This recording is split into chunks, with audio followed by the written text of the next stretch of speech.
And now the reading of the classic Christmas poem, The Night Before Christmas by Clement Clarke Moore, read by Regina from the Georges Creek Library, courtesy of the Allegheny County Library, Friends Groups of the LaVale, Washington Street, and Westernport Libraries, and the Georges Creek Promotional Council.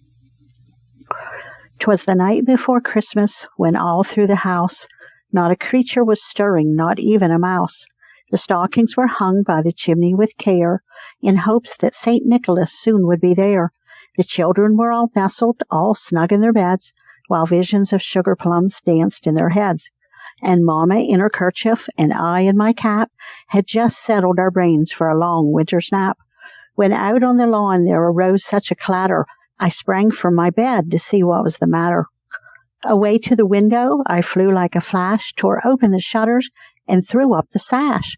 The moon on the breast of the new-fallen snow gave a luster of midday to objects below, when what to my wondering eyes did appear but a miniature sleigh and 8 tiny reindeer. With a little old driver so lively and quick, I knew in a moment he must be St. Nick. More rapid than eagles, his coursers they came, and he whistled and shouted and called them by name.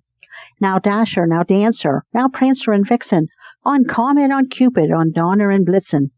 To the top of the porch, to the top of the wall, now dash away, dash away all. As leaves that before the wild hurricane fly, when they meet with an obstacle mount to the sky. So up to the housetop the coursers they flew, with a sleigh full of toys and St. Nicholas too. And then in a twinkling I heard on the roof the prancing and pawing of each little hoof. As I drew in my head and was turning around, down the chimney St. Nicholas came with a bound. He was dressed all in fur from his head to his foot, and his clothes were all tarnished with ashes and soot. A bundle of toys he had flung on his back, and he looked like a peddler just opening his pack. His eyes, how they twinkled, his dimples, how merry.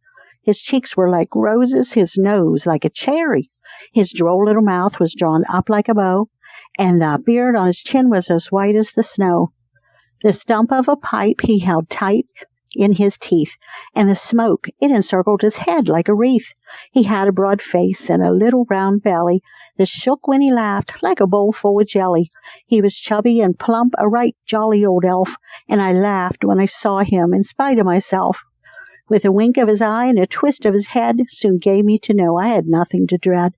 He spoke not a word, but went straight to his work, and filled all the stockings and turned with a jerk. Laying a finger aside of his nose, and giving a nod up the chimney he rose. He sprang to his sleigh, to his team gave a whistle, and away they all flew like the down of a thistle. But I heard him exclaim ere he drove out of sight, "Happy Christmas to all, and to all a good night." This good night story has been brought to you by the Allegheny County Library, Friends Group of the LaVale, Washington Street, and Westernport Libraries, and the Georges Creek Promotional Council, wishing everyone a safe and happy holiday season.